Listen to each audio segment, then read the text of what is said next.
You're listening to Cultivation Elevated, hosted by Michael Williamson, where we discuss vertical farming and the future of cannabis and food production.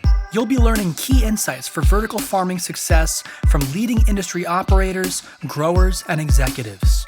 If you're a grower or owner looking to optimize your existing or new indoor cultivation facility, or anyone looking to cultivate more in less space, we've got you covered. Cultivation Elevated, sponsored by Pip Horticulture. Hello and welcome to another episode of Cultivation Elevated, sponsored by Pip Horticulture, where we talk about all things vertical farming in cannabis and food production. I'm your host, Michael Williamson, and I'm here today at Buckeye Relief in Eastlake, Ohio, and I'm here with a good portion of the Buckeye Grow Team leadership. To my left, I've got Tyler Bracken, Cultivation Director, followed by Matthew Kispert, VP of Cultivation, and Michael Fish, aka Fish, Section Grower, and Shelby Harden, Section Grower.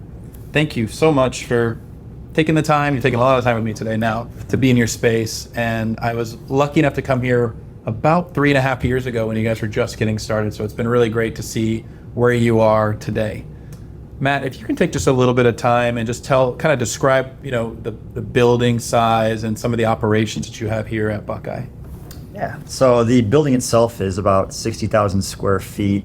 The state of Ohio, the licensing system is based on square footage of room size for cultivation grow rooms. So we have 25,000 square foot in our license. That's basically divided up between the flower rooms and the veg room. Anything that has a plant that's intended for production counts for that space. So hallways hallways places do not, are plants and canopy are usually the limitation, but here it's actually room size. Room size. The hallways don't count. The mother room surprisingly doesn't count. It's just the veg room and the flower rooms. Interesting. So because those plants are all destined to become the finished product. But like the main aisle in front of your racks and your mobile aisles count towards the square footage? Yeah, within the walls. Just not the exterior corridors. Okay. Yep. And the building itself was purpose-built, so yeah, we have the luxury of having basically a blank slate when we started, set everything up with the intention of this being a cannabis grow.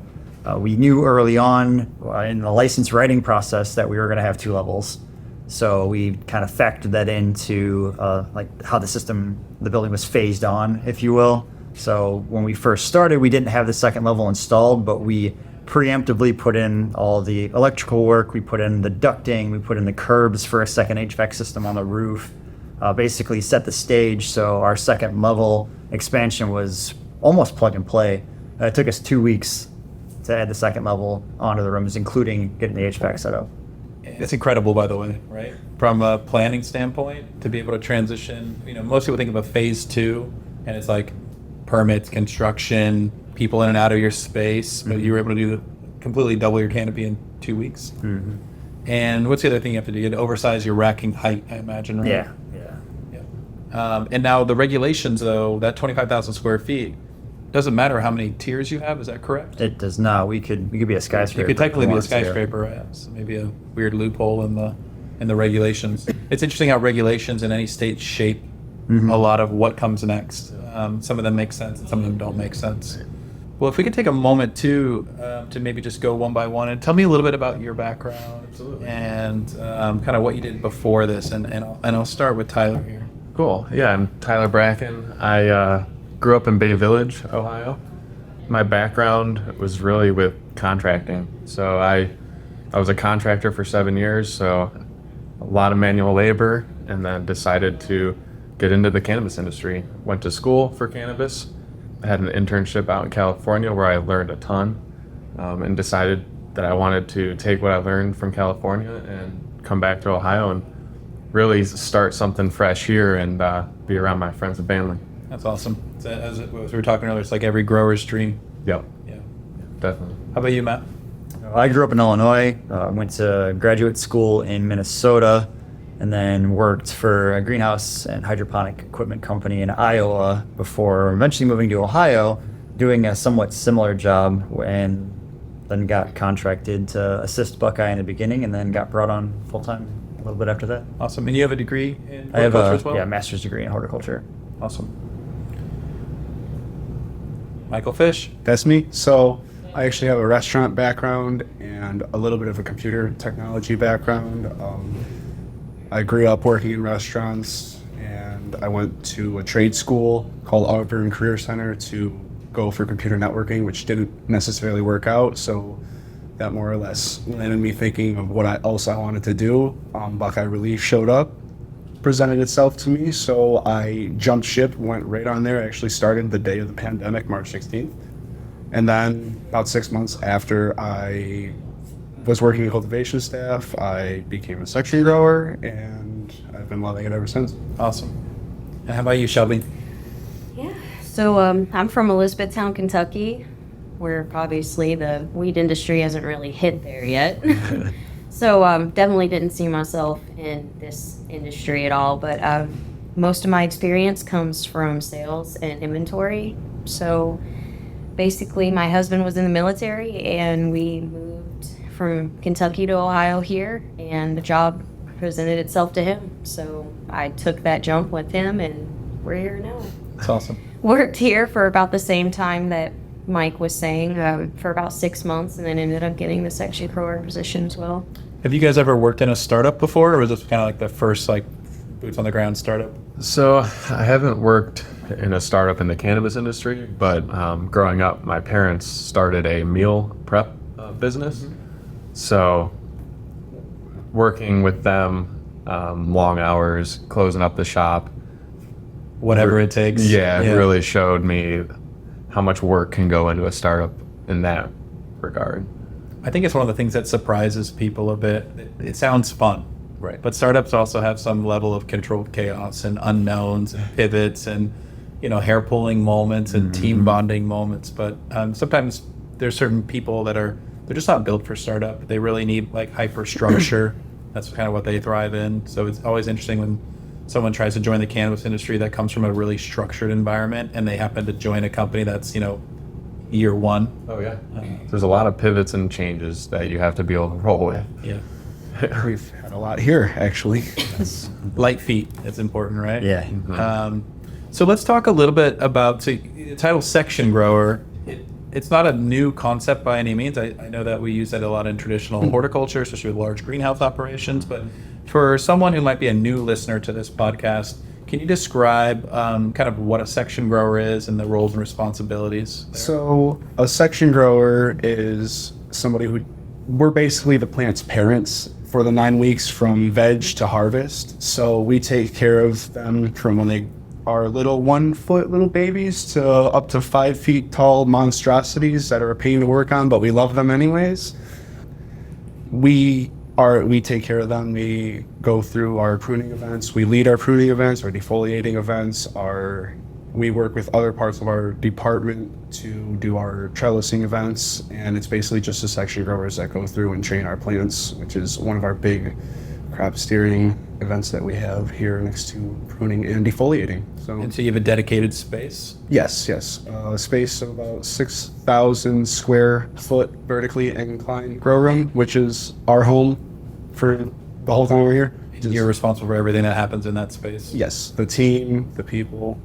What work we do whenever the team's not in the room is what lays out the following week. So whatever we're doing in the room this week is going to lay out our prune event next week. How well we've trained the plants is going to determine how late we're staying or how early we're getting out. Our jobs are definitely very important. It's helped a lot with some of the problems that we were seeing in the rooms and just being able to be with the team and whatnot and having just that safe place like we were mentioning earlier. Yeah, I mean, there's a lot more accountability, right? Yes. And when it's like, this is my zone, like if there's something wrong with your zone or space, that they're going to come talk to you. Yeah, exactly. And I think that's something that drives a lot of us section growers is anything that happens in this room is not necessarily our fault, but our responsibility. So we want to make sure that everything in there is going as smooth as possible, make sure the team's as happy as possible, make sure our plants are as healthy and as happy as possible.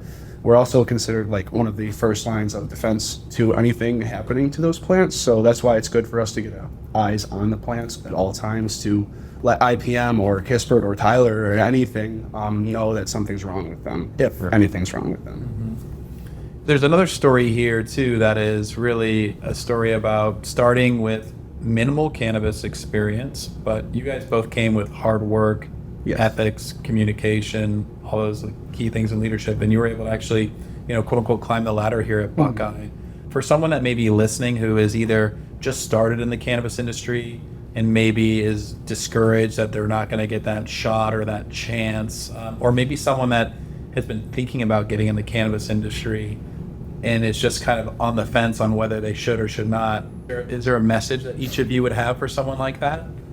Yeah, absolutely. So I took a shot whenever I put my application in for Buckeye, because obviously I didn't know anything about, weed or cannabis, so many different names for it. Didn't know anything about it and didn't really start using it until I was out of the house, like in my 20s and whatnot. So when I came in here, it was culture shock, a big culture shock, but I went past the thought of, I don't know if I'm going to be able to do this, and I just focused on the ambition that I finally found in my job, because I'd never had it anywhere else. And once you just get that mindset and just look at what you're doing, retain what you're doing, and just keep doing it week after week, it becomes effortless. You go in there and you know exactly what you need to do. It's definitely entry level, like they say it is. There's nothing here that no one can learn to do. That's awesome.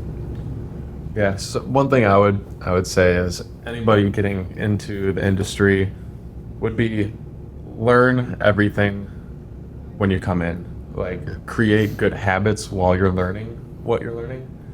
Because if you create those good habits, then speed and different things like that with pruning and defoliating, those will come with those good habits. If you come in and you get wrapped up in somebody being way faster than you at certain tasks, you're going to create bad habits, and then down the road it's going to be a lot harder to break those bad habits. So yeah, if you come in, just be kind of open to learn anything and create those good habits, you'll be fine and set for a long time. How about you, Fish? So honestly, there's a lot going through my head that I could say right now.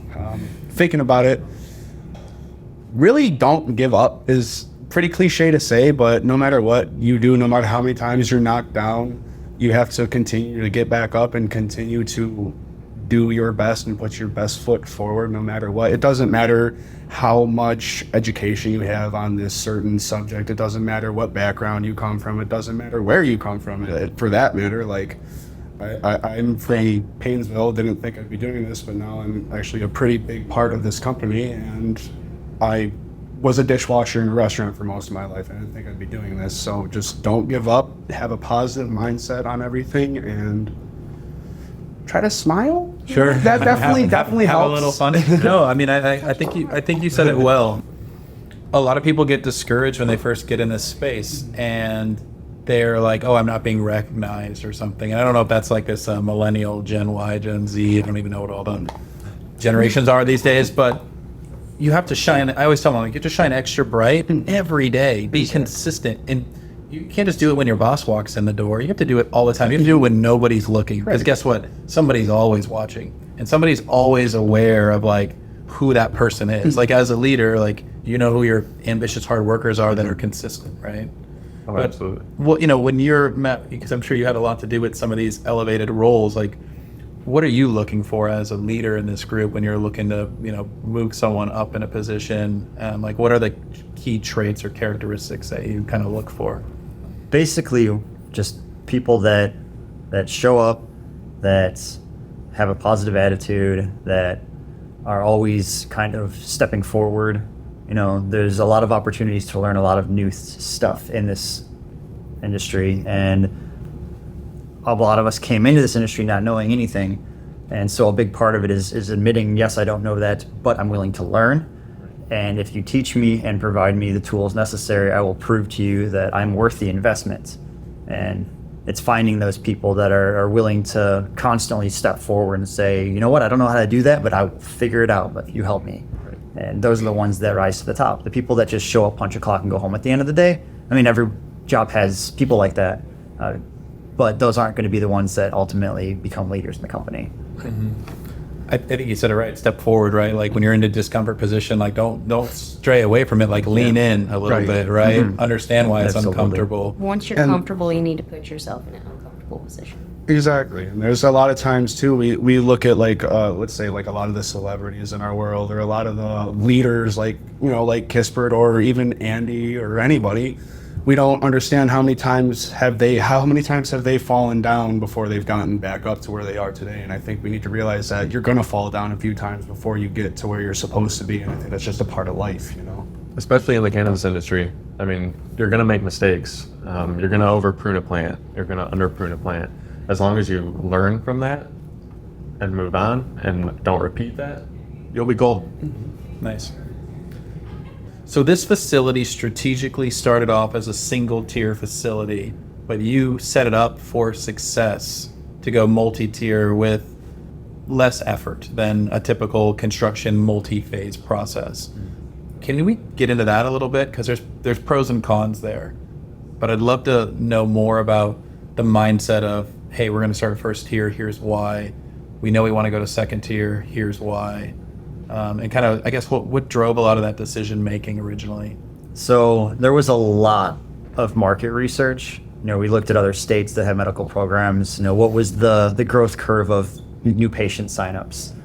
What about patient retention? How many of those patients are going to be first-time purchasers and then fall off, not really find what they're looking for out of the program, and then not continue to participate in it?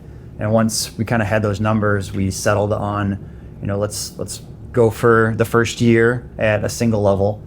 But if all of the trends across all of the other states that are similar demographically to us hold true, within a year and a half, we're going to want to expand our capacity because, Ohio is like limited license state, right? There I think in the beginning there was only 26 licenses that were our size at 25,000 square feet. Not even all of them went live. I was going to say, many of them probably didn't go operational. Yeah, not a lot of them. I mean, we hit the ground running. We were the first to break ground. We were the first harvest in the state, the first products to shelves. Was it the best product?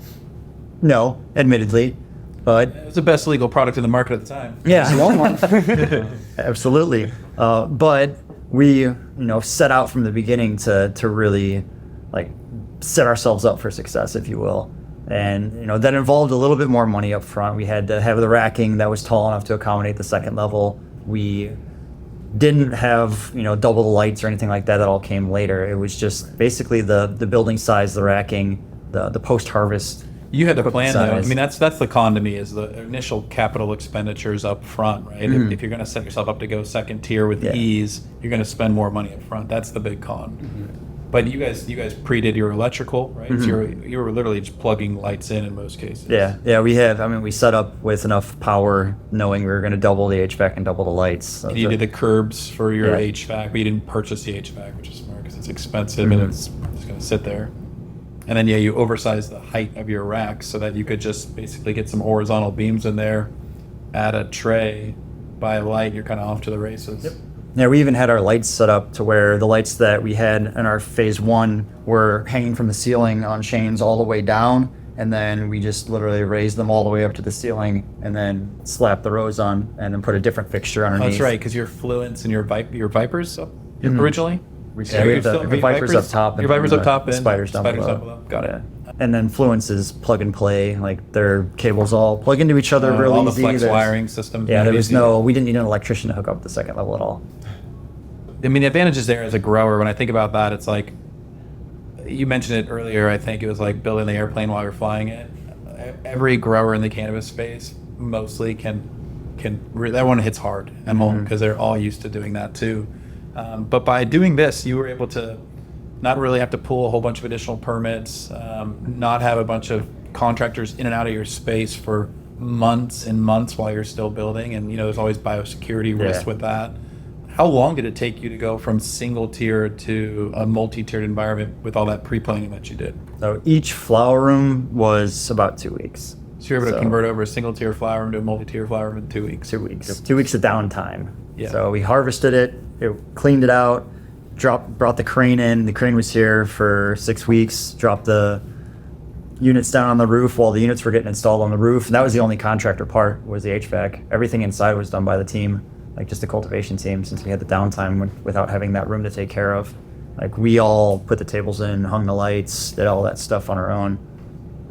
Joys of startup, right? Oh, yeah. Anything and everything. Like when you're signing your job description, HR usually puts that little, and everything we would ever possibly ask from you. And you're like, yep, I'm in. I get in the trenches sometimes. Our Yeah. very first clone round, we had our IT director, our HR manager in the clone room, like dosing fertilizer in tanks.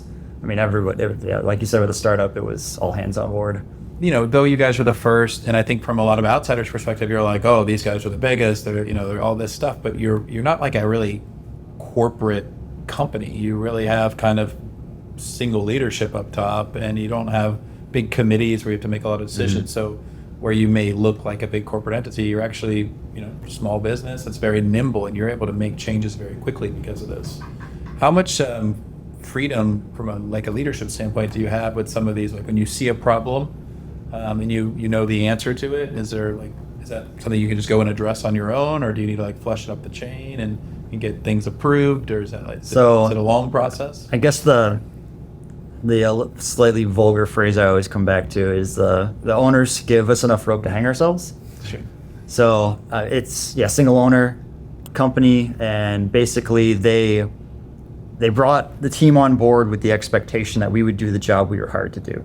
And they are very much aware of the fact that they're not cannabis growers. We're cannabis growers. They hired us to do it, so they're not going to presume to know any better. So if we present them with a problem and a solution, then they say, well, take care of it.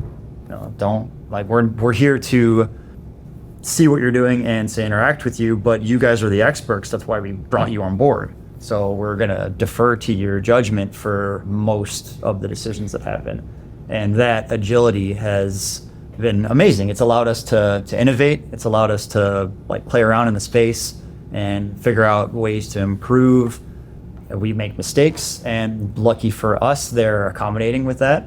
I'm sure there's plenty of times where we've had to go to the owners and present information that's, not that great, but they're very understanding, and it's been a blessing, very much so. It's awesome. A lot of, I think, growers find themselves in a position of responsibility, but they don't have control, and that can be a really scary position to be in, especially when you're like, okay, well, I'm responsible for all this stuff, but I can't actually drive the change that's necessary, especially when you see the problems. Right. Where it sounds like you have a bit of a better balance with that here, which is really nice. Speaking of really nice, it's just I've been to, 600 grow facilities in my career. You start to see common themes. I look at things like pattern recognition. I look at root cause analysis. But I can't help but notice that you have a nice culture here. From the moment we pulled in, it was like, oh, they got a food truck out front, and then, oh, it's National Hot Dog Day. So you guys, was it the culture committee? You guys have a group here? Can you tell me a little bit about that? It's a group of people from various departments that all get together. I don't know how often they meet, once a month, something like that. And they just plan fun things for the company. It's awesome. Like golf outings, food trucks. We tried to do a kayaking thing, but it got rained out, so we're going to reschedule that one. Very cool. Yeah, I think the typical move is from most of these other companies is they just do a pizza day, and that's fine once in a while, and I'm appreciative. But employees get over the free pizza day pretty quick. If you're not addressing their actual issues that they have in the grow, and you're just feeding them some free pizza once in a while, it's kind of like a meme or a joke in the industry these days. This whole pizza thing. So it's nice that you guys are actually taking time to think about things that are, I think, a little bit more meaningful or memorable. And all those outings too, they're so strong for team building. Absolutely. But you guys have a great culture here, and so I'd love to hear from each one of you. We start with Shelby, of kind of what do you think makes Buckeye have a great culture, or what does a great culture mean to you, kind of thing? So, I don't know exactly how I want to start this, so I'm just gonna get flamboyant with it. So I believe a lot in positive energies that you can have in an environment around you. And I've worked in quite a bit of companies and had a lot of stressful feelings just instantly as soon as I walk through the door, I instantly don't want to be here. I don't really get that here. I never really got that here. I mean, there have been, of course, days where I'm stressed out and, everybody goes through it. But ultimately, I feel like I can be truly who I am here and not really have anybody judge me for it. If I want to scream in a flower room, I can scream in a flower room and people will cheer me on for it. It's great. But it's just something that I've found here that I can't find anywhere else. I don't think I will, just because it's startup. There have been a lot of people here that have been here since the get-go, and we've kind of built it built onto that as we went. So it's just. I get it. I mean, there's a good energy Brilliant. here. It feels good when you walk in the door. There's just something in there. I smell some terpenes too. So that helps. About once you walk about like 10 feet from the parking lot, you can smell it. It hits you like a wall. Yeah, that's like the neighbors pre. talk about That's where it. it's supposed to be. How about you? What does a good culture mean to you, Cannabis? So I believe a lot of that comes from how we more or less treat each other like a family. We really are like a family. There's been times where we spent more time with each other than we do our actual like family, you know. So I think a lot of that we've learned to be able to be ourselves with each other, which nobody ever, like Shelby said, we can scream and be our weird selves in a flower room and nobody ever looks at us weird. They usually Trust me. they usually hop on along, and we have this thing where we do like woos, like somebody will go like woo, and then you'll hear it all throughout the flower Yeah, it's room. like a wave throughout the room. Everybody will just start Nice. doing it. So we kind of like that positive energy Sure. around. So anything to make people around us comfortable. So I think good energy, making it feel like we're all a family, and just being able to be happy with what you're doing. You know, I think feel that's a like big I can at least speak for Mike and I when I say we take a lot of pride in being who people need us to be in that moment. Yes. Like if there are people we can sense that our team is having a bad day or it's just not going the way we had planned, you know, we take it upon ourselves to try and reverse that. Shift that energy a bit. Shift it. And like Scream a little. Just saying. For sure. And there's times too, of course, where, you know, there's a time to be mature, and then there's a time to be, you know, you can be silly and go happy, but there's times where you need to be professional about certain things and handle things when that's needed. But it's always nice to be able to go back and forth between that and not just be set in one way. So like, I feel like it helps people come to you more that way, and it helps people be more comfortable around you that way. You guys all seem really approachable. You know, I think if you got leadership that's just like not approachable and there's problems, like they just avoid it. Right. And nothing ever gets addressed, right? Yeah. How about you, Matt? I think from my standpoint, the best thing that we can do is just give them the tools that they need to succeed, be open to them when they have feedback, try to solve their problems, and then honestly stay the heck out of their way. Like we set them up for success and provide them with the guidelines, and then, you know, check in and make sure that things are going smoothly and listen to issues that arise, address them as we can. And I mean, yeah, these guys, they're powering the whole machine. Yeah, it's nice that you have that level of trust. You know, a lot of people in cultivation leadership positions, they just don't trust their team to do the right thing, and they feel like they have to put their hands on everything. So getting out of your own way is, I think that's across the board in most industries, but yeah, specifically in cannabis, it's definitely a problem when someone's just clogging up the machine. Yeah. And I think that's something that I do appreciate, is being able to, you know, do my own thing without doing my own thing too much, you know. We do have a little bit of leeway. Like if Yeah. we feel like, you know, to a certain extent, if there's something that a way we could train this plant a certain way that we feel like could benefit, as long as it's not too drastic, we do have that leeway to be able to, you know, do what we feel like would help. But I mean, it's just, they're always open and available, just a phone call away if we have a question or something that might be urgent. I But think it's just, most of the time, I do appreciate that I agree, Kispert.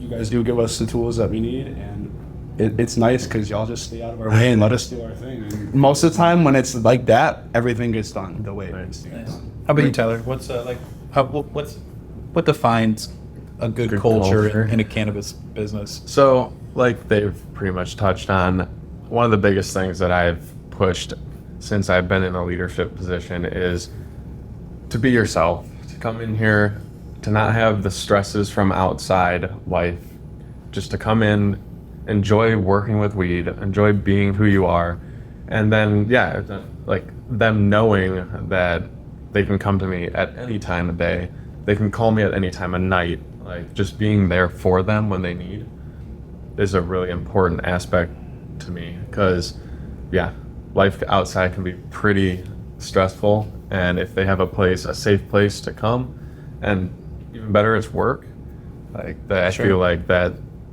is a great place to start for. As long as people can check that drama at the door, you know? Yeah. Because life is weird these days. And at the same challenging out time, like if they can't leave the drama at the door, they know they can come to me and they can work through it with me. Yeah, because I don't want anybody stressing about something that It's a distraction. Yeah. Right. It's a distraction that's going to negatively impact quality or safety in some cases. Yeah. I mean, to that point, like, with exactly. stress, a big part of the culture then too is just making sure that there is as little stress here as possible. Right. So that almost allows this place to be an escape in some instances. You know, the more we can provide them with, you know, ease of access to supplies and a clear path forward, then there's less ambiguity, and ambiguity ultimately leads to anxiety. So removing that is a way to kind of help make this environment a little more. Makes sense. Yeah, totally makes sense. A really cool thing that I see on a daily basis, you guys also touched on it, is if somebody on the team is having a rough day or they're down for some reason, they have people around them that lift them up, take them under their wing, and kind of really get them through what they're working through. Nice. Yeah, I like to kind of I'm really good at reading people and reading how people are. So if I see somebody's like not having the best day or something, there'll be times where I'll pull them aside and be like, let's go for a walk, let's talk about something. How are you doing? What's going on? You know, like, And that why are you crying? You know, that Not- listening. Yeah, take a aspect. personal interest. Yeah. I think a lot of people don't feel cared about in a lot of the positions in any job, but cannabis specifically, you know, that there's this, and we talked a little bit about it, but it's like enamoring. You're like, oh, it's cannabis. It's going to be so fun and exciting. Right. I call that the honeymoon period. Yeah. At some point, the honeymoon period comes to an end, and you're like, wow, this is like high level light manufacturing, or Yeah. this is a plant factory. It- And I'm going to have to do this thing 1,000 times, 1,200 Yep. times. Oh, and I need to do it at a certain level and cadence and caliber and all that stuff. And then you put on the compliance sheath and then the seed to sale tracking sheet. And I mean, there's a lot going on. We used to call it the weed factory. I used to call it the weed factory. You want to work at the weed factory today? But you know what though? It's a lot of people take a job like I was saying, from an office setting or something like that, where they sit in a desk all day. That's why people from restaurants, that's why people from military, people that played on sports teams, people that know what it's like to be on a team and work together, communicate together, generally thrive from an employee standpoint in these spaces. Absolutely.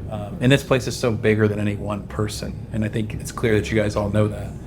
Can one of you give me a little bit of a landscape of kind of the Ohio market? I know it's a limited license state, but kind of, where did it start and kind of what is the status of it today? It's, I mean, yeah, limited license market. So there's, I want to say, 52 or 54 cultivation licenses in the state now. And they're all operating at this point? Most of them are operating at this point. There When might you be started, there was less, right? Yeah, Oh, yeah. yeah. There might be a couple of the level 2s, which are 3,000 square feet, that aren't operational yet. The dispensaries, they just increased dramatically. There's another 72 dispensaries that are coming online. Some of them are already built out. Others are at various stages of build out. So I'm going to get the number wrong. I think we're like 140 something dispensaries at this point. Sounds about right. At least licenses that are allowed in the state. With 70-ish of those coming online in Yeah. spring, is that right? Yeah, oh, just they're at various stages. Okay. I can't speak for the Yeah. individual companies. We're a mishmash of MSOs and single owners all over the state. Yeah. And you guys also have kind of a house of brands underneath you that you guys have worked out partnerships with. Can you talk about some of those brands at all?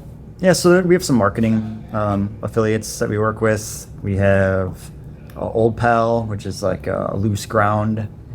They actually do mostly pre-rolls in other states, but Ohio is a vaporization only state, so Oh, interesting. we just do like bulk ground, like premium ground flower with the Old Pal branding. Okay. So similar to like getting like a pouch of tobacco. Yeah, and roll your own. exactly. So that's a loopy hole of sorts. Yeah. Got it. Except you're not rolling it, you're putting it in a vaporizer. Got in it. Ohio. You're not giving them any papers to go along with that. Got it. We work with Wana. Yeah. Wana's another big one. Their gummy line is insane. So They came in, then they've been a phenomenal company to work with. Basically helping our kitchen staff get everything set up, teaching us all the recipes, providing us with the raw ingredients, and then we grow everything that is distilled into their products in Ohio, and that's been really good for us.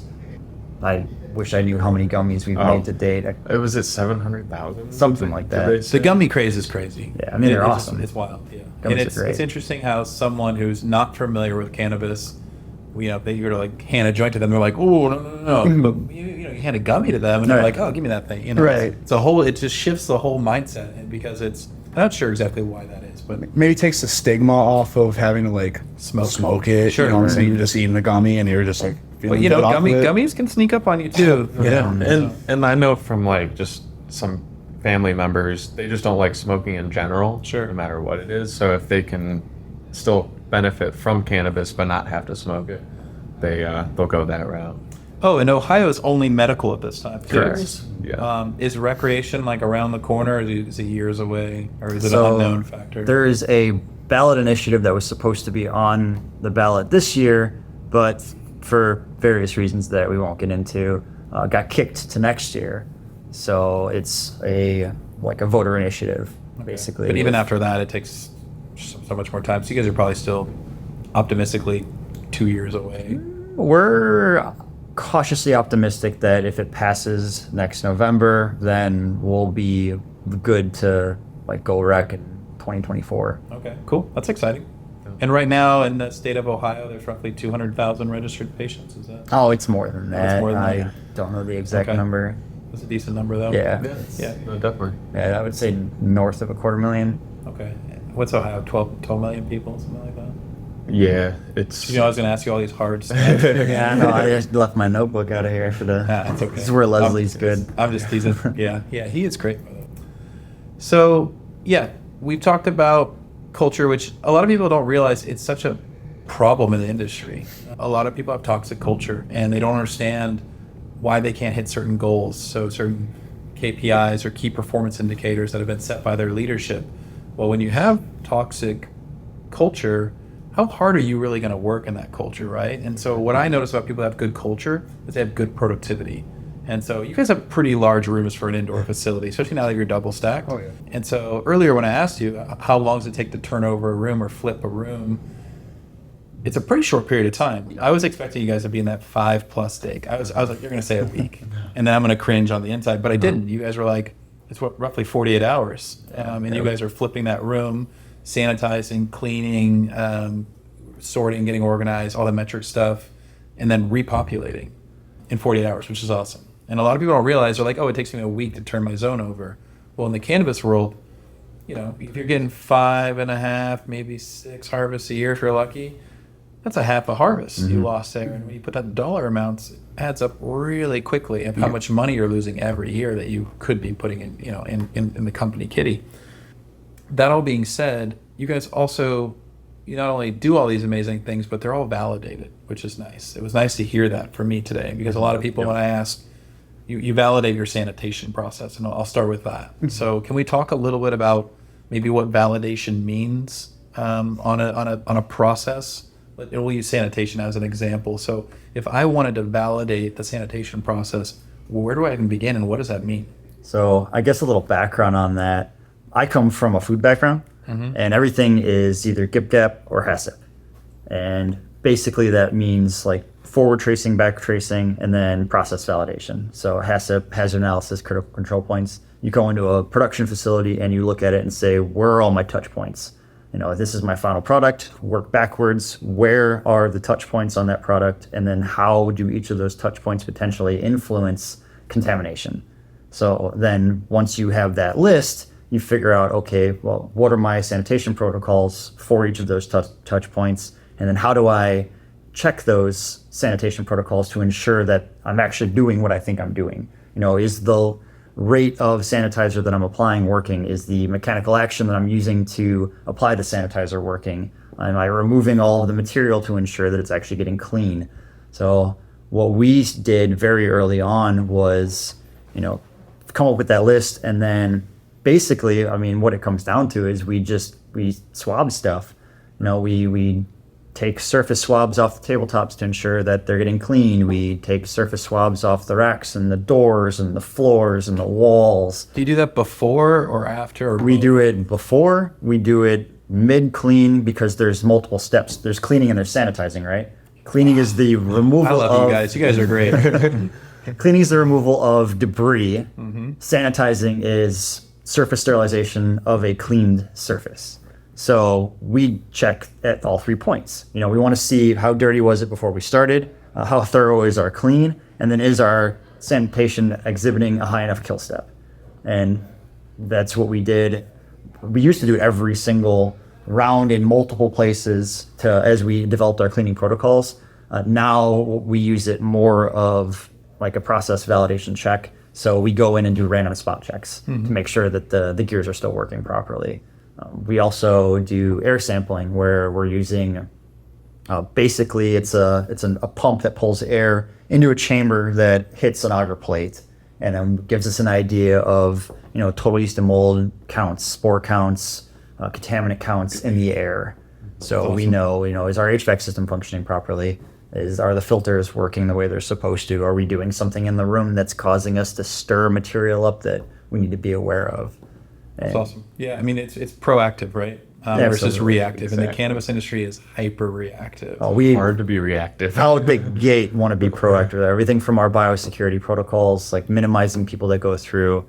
We knew from the beginning we wanted to put windows looking into the flower rooms, which that means we have to have blinds and worry about light leaks and everything. But when we bring tours in, we don't have to walk them into our grow.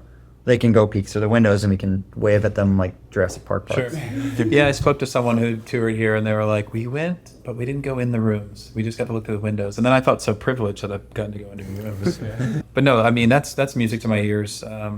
It's amazing how many people, again, don't focus on the root cause of a problem and they just keep piling these Band-Aids on and, I'm going to spray this product. And it's like they never go to like, well, why is this a problem? And they don't ever address that. And it's like this layering of Band-Aids, and it's just problem after problem. And it's like maybe the problem's a little bit better, but it's never actually eradicated. And it's like silly things too, like our spray equipment. So we were cleaning our spray equipment out, and we were using Xeritol to clean the spray equipment out. And it works, but Xeritol dissipates after 24 hours. And so if you don't use your sprayer for another week and you have a solution still sitting in it, well, the Xeritol is no longer acting. If there's anything at all in that tank, then you could have aerobic bacteria in the tank and you don't even realize it. And we swabbed our tanks X number of days after we cleaned them and realized like, oh, if this sits for a week, there's a chance that we're applying aerobic bacteria to our plants with a foliar application. So now instead of cleaning, well, we still clean it after, but we also clean it before we do sprays too. And that immediately eliminated an issue that popped up. Yeah, so it's like just silly things like that. Colors, yeah. I can't tell how many people like go tear everything out and change this and spend all this money, and it's like sometimes it's like the simplest thing, right? Like that didn't necessarily cost you any. There's a little bit of labor there, but it didn't really cost you any more money. It was just more of a process. Right. An example I use is sometimes people are like, "Oh, I've got a great spray team for my IPM. They get great coverage, and they're the best. Everyone's the best, right?" Yeah. And I'm like, "Oh, cool." And I was like, have you ever tested their coverage?" And they're like, "Well, how do I do that?" And I always like simple tricks. So like the trick that I use is you have a paper clip and a note card. I'll just grid out the note card and put some boxes on it. Go stash a few of those in the canopy before they spray. Afterwards, it's water. It's wet. Right. It's paper and it's water, so it's going to show a dibble. And so what I want to see is that whole card is dibbled. But if that card is 50% dibbled, well then I know your plants are 50% dibbled. And so when you're like, oh, this product doesn't work, I tried it, I still have aphids or whatever the pest may be, they'll immediately go to like another product where it's like they don't go to the application. And it's like, well, if you're getting 50% coverage, I don't care what product you use, you're never going to get ahead of it. So just little things like that have meaningful outcomes. And that's teaching your IPM team that to basically count or use timing when they're spraying, so you have even applications. Right? It started off with a metronome, the sprayer beeps, and you make sure that you're taking the same amount of time per row, and then you can divide up your time and your rate of application by the volume of the tank that you mix up to know how much you apply across the entire room. Eventually it becomes second nature. Sure. But in startup, all this stuff is like so critical in the beginning. At some point you're like, you're in flow. You're in the flow state and everyone's working together. So we talked a little bit about some of the brands that you guys have beyond the Buckeye brand, but can you give me just kind of an overview of some of the products that you produce and maybe some of like the top selling cultivars? I know a lot of people like our 92 cookies. That's probably one of our biggest ones, if I'm not mistaken. I hear everything about that every day. I have some groups that I follow on Facebook for medical marijuana holders, and a lot of people usually talk about 92 cookies. What is it about that particular variety? Does it check a lot of boxes? I personally think it has great effects for the consumer. It's not only does it have great effects, but it's a beautiful looking product. It has great terpenes. So across the board, it just kind of destroys every category. Is it tied to THC? Is it a very high THC variety? It's decently high. Yeah. We get batches that come in as high as 29% and as low as 24%. Okay, yeah, so it's on the stronger side. Yeah. But it doesn't, the effects don't really, it's not like couch weed, Yeah, which is, yeah, it doesn't lock you in. yeah. You want to go for a walk or something, maybe play some video game. Okay, uplifting. Yeah. And then That kind of cannabis. on the other spectrum is garlic breath. That has also very great effects, but a little bit heavier, kind of more In the couch. in the couch. Yeah. Like garlic. Yeah, and that also is a beautiful plant. You guys saw it Yeah. in being the freeze-dried version, and also the terpene profile on those are out of this world. Very gassy.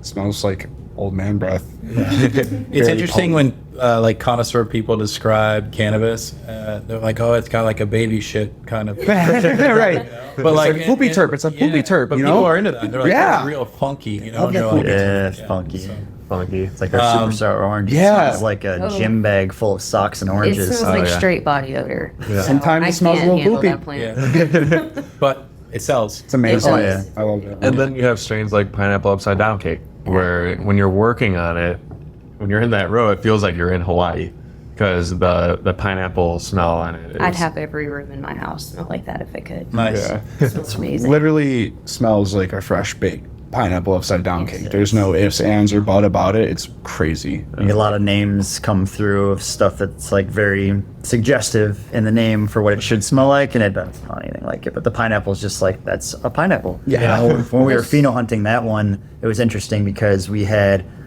our pina colada one, we had our pineapple upside down cake one, and we had our canned pineapple one, which actually, you know, that metallic like tin can smell like with pineapple in it. Like it smelled like a can of pineapple. Interesting. So it was. This job's literally was a- aromatherapy. Yeah. Yes. When I first came to visit you guys 3 years ago, I want to say it was one of your first or second harvests. I mean, you were, I don't know how many, you'll know how many. I mean, how many varieties were you pheno hunting through originally? So when we first got going, we started everything from seed. We did so with the intention of You guys are brave. biosecurity for one. You can clean seed easy, right? You can surface sterilize it. So we knew from the beginning we were going to do that. And it was basically 10,000 seeds. That 10,000 seeds was made up of, I don't know, 120 something cultivars. And then some of those cultivars we had 200 seeds of. Some of them we had 6 of. And we spent probably the better part of the first year and a half running them over, whittling them down, running them over, whittling them down. And then we got it down to our 16 production strains from 10,000. 10,000 to 16. Yeah. Yeah. You guys are I mean, it brave. took a lot of analysis. It took a lot of, we came up with a scoring system. We came up with like surveys that we passed around to the team. We took feedback from the patients. There was just a lot of data points to sit and amass. And Yeah, tell me a little bit about, you mentioned earlier that you have kind of I can't remember how you worded it, but you kind of have a program for when you're pheno hunting that allows medical patients through the retail to actually kind of get some insights into. Tell me more about that. so it's our sneak peek program Sneak is what we peek. call it. Yeah. So when we're pheno hunting a new cultivar, we'll harvest it obviously, and then some of that material goes off to the extract guys to play around with, and they give us their feedback on it. The rest of it just gets packaged in like bags, labeled as cheaply as humanly possible because we're not going to invest in the branding on an unknown, and then sent out to the patients, and then we collect that feedback through social media, through various other means, and then that information gets relayed to the cultivation team, and then we kind of start working with that, tied in with, you know, other like yield data, terpene data, potency data, the less fun things. Sure. So It's amazing, like a lot of people don't realize, and there's different approaches, you know, like I think a lot of traditional growers are like, this is grower dictated, I grow this because it yields the most and I like it and I'm going to pump it out, right? That's like one mentality going into it. But it sounds like you guys really break it into a lot more slices than that, you know, whether it, you know, cultivation, feedback, extraction feedback, retail feedback, patient feedback. I mean, that's all really critical stuff. And it's a lot of information. It's a lot of labeling and organization, which people don't realize, right? You start talking about 10,000 seeds and they're like, oh, that sounds like a lot. But the labeling component, metric alone, keeping all that data organized, how do you navigate that? Or is there like one mastermind in here and metric that really holds it down? So metric, actually, we don't phenohunt with metric. Okay. Because we only have to do by strain labeling, and metric just doesn't have enough user-defined fields for the amount of data that we're trying to capture. So we have an arguably exhaustive amount of Excel sheets that kind of compiles all this information into one spot, and then we take that data, we punch it in, we give it a numerical value, we run regression lines on it, and figure out what rises to the top numerically, and then see how that compares to our in the room notes. Because some plant could be perfect on paper, but then you look at it and you're like, that's horrible looking. Sure. And we come across that a couple times, and root beer. And then we have other plants where our like pineapple upside down cake always circles back around, because this was a plant that it's not a high potency plant. It's 18%. And we've been told to kill it on more than one occasion, and have collectively as a department been like, no. Can't. What's the reason for the kill? Sales? Potency. Potency. Potency. But do the sales? The sales dipped before because Ohio was a tier state in the beginning, where basically anything that tests above 23% falls into one tier, anything below 23% falls into two tiers. The tiers factor into how many day units a single unit occupies. So everyone can purchase a max of 45 days. If they buy what would be a 2.83 gram amount of tier 2 cannabis, stuff over 23%, that occupies 2 of their days. So it gets into an awkward place where some people they only want 30% stuff, or some people only want 29.9% stuff to get the most bang for their buck, and then nobody wants anything that's sub 20. So if it's 29.9, you get a 1 day allowance on it? 22.9 counts as 1 day, 23 counts as 2 days. This is where the state regulations really mess with the patient, in my opinion. It's fine line. Yeah, that's so interesting. I don't know anywhere else that's like that. They took the feedback to their credit, and it took them a while, but they did roll that back. They fix it. As of the first of the year, they got rid of that system, which is nice. Now it's just, a day unit is a day unit regardless of potency. I remember when I was working in Canada, one of the local municipalities basically said if it's under, because it was almost like how a state packing house for liquor works, it was called the SQDC, it was like the Quebec kind of situation. But they basically, if it was under a certain potency, you couldn't wholesale it at a certain dollar amount. Oh, wow. So it was tied to dollars, which was really interesting. So that freaked everybody out, and then everyone went after high potency for a while there. But yeah, that's a very unique situation. And a lot of people are like, oh, I'm from California or Colorado, I've been growing forever, and they think they're going to go to this new state, and they have these old habits, and they have to evolve in a way that they're just not comfortable with, and they really struggle when they come over to these new rules, which sometimes make sense and sometimes simply don't. I want to know about the Ohio 10th. Did I get that right? Yes. Yeah. Ohio 10th. So I think earlier I asked you guys about your packaging denominations, and you mentioned this concept of a 10th, which I think it's the first time I've heard of it, to be honest. Yeah, that's First. a first. Okay. So a 10th is 2.83 grams. 2.83 grams. Yeah. Okay. So it's a tenth of an ounce. And is this something that came from the legacy market? This is like a No, new this state is thing? not. I think this is a direct attempt at distancing the medical market from what is recreational Oh, in interesting. mindset. So everyone thinks about eighths, right? 3.5. Yeah. And that's a huge Keep it breadth lucky. thing, though. So rather than admit that a lot of this industry was founded in rec or founded in black market, the state decided to go with the Ohio 10th. At least that's what I So think they're separate, reasoning. I mean, I wasn't in the board room when they decided this, but I don't It's have interesting. any other logical. I mean, why not just make everything in equal gram units? At that point. Yeah, just sell it by the gram or by units of grams. I don't understand why it's 2.83 grams. There's been a lot of times where I went to the dispensary and I'm like, just get an eighth. You know? So is an eighth not an option? No. No. Oh, No, you can't get that in Ohio. Single day unit 2.83, or you can do 2 day units, which is what, 5.76? 5.66. 5.66. so if you're a medical patient in the state of Ohio, you're frequenting the dispensary somewhat often. Like you're not like, I'm going to go once a month and buy an ounce. That's not happening. Depends I on mean, how we can still daily it sell was. half ounces now too. Oh, okay. Those are the denomination breakups. Yeah. I got you. It's fascinating. Yeah. The Ohio 10th. I'll look forward to adult use and maybe I can get myself my first Ohio 10th. Oh, yeah. I heard that it's something we just try to take pride on or something like that, just to be different. Sure. That's what I've heard through the grapevine. I don't have any critique facts. A lot of people don't realize that Ohio's got a pretty rich history with cannabis. I'm trying to remember. Is it Lemon G? And Lemon G13 comes from Ohio originally, and I think Death Star. Death Star, Death Star is also. Dumpster Fire. Death Star was like one of the first times. I remember 10 years ago or whenever it was when I got Death Star in Colorado. That was strong cannabis. It was the terpenes were strong.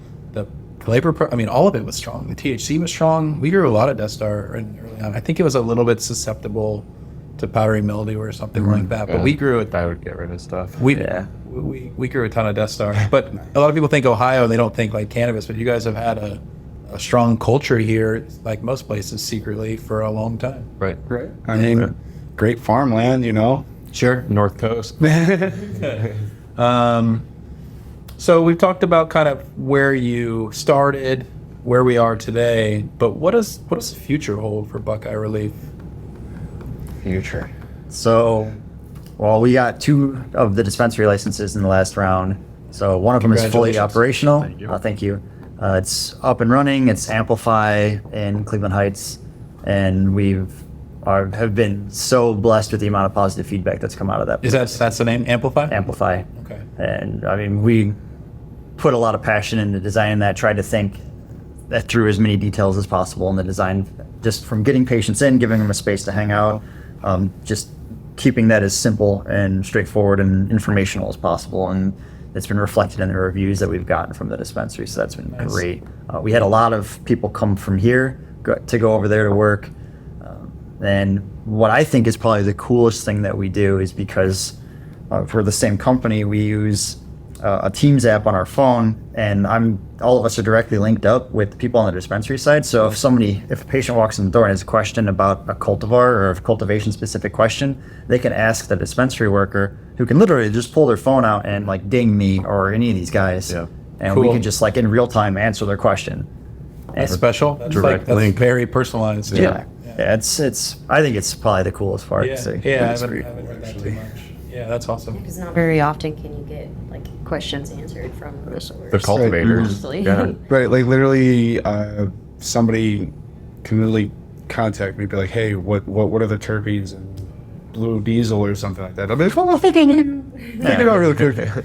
Nice. Like, even how tall is that plant? Right. How tall No, is it's it? anything. How Doesn't matter. many leaflets are there? Yeah, but that's really cool. And then we also are in the middle of a build out of another dispensary down in Columbus. Nice. So again, under the Amplify name. So those are the 2 licenses that we got. As far as the rest of the future of Buckeye goes, right now Ohio is looking at a rec bill for next year. So we're kind of waiting with bated breath to see what happens with that. And needless to say, if the demand increases in Ohio, we will rise to the occasion. Do you anticipate, obviously, when adult use or recreational comes online, your facility is going to the current facility is going to be able to fulfill those needs, do you think? Or are you going to look at, is there expansion opportunities on this property, or would you have to start fresh on a new location? Well, I want to say the regulation requires that we be on the same piece of property. And without getting into too much detail, we planned for that. Copy that. Got it. If we have listeners on this podcast that maybe know a ton about cannabis and maybe know nothing about cannabis. We have some listeners that work in cannabis, and we have listeners that are thinking about kind of maybe leaving what they were doing, a lot like what you guys did. Right. If you could each just give kind of one message to someone that was thinking about getting involved in the cannabis industry, I'd be curious to know kind of like what that is. Absolutely. So I would say if you want to be a part of something that is extremely rewarding, try to get into the cannabis industry.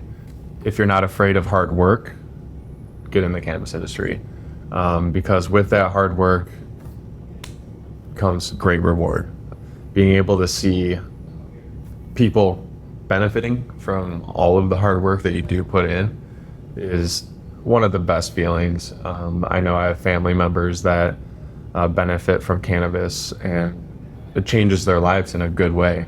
So being able to have my hands in that directly, it's yeah, like I said, one of the greatest feelings. Awesome. How about you, Matt? I would just say don't be afraid to throw your hat in the ring. 90% of the people at our company were trained at our company. They didn't come in with cannabis backgrounds. We figured it out and have been like learning together as we go, and it's been awesome. It's more, attitude is more important than like experience for a lot of the entry level positions. Nice. Anybody can be trained. Anybody that wants to learn can be trained, Yes. right? You can do anything you want. It's hard to teach somebody how to learn. Fish? So, something from me, if you're wanting to get into the industry, that I like to know is that we're here. The bigger picture of what we're doing here is this is a medicine for people to consume to help them feel better in their own skin. So it's medicine by the people for the people. So if you're interested in anything like that to kind of like help make a change for somebody, to help make a change for yourself, jump right in and do it. You know? Cool. How about you, Shelby? I'd say I have no regrets jumping ship, like Fish put it earlier, from my last job before here. I go home every day feeling incredibly proud and feeling like I achieved a lot.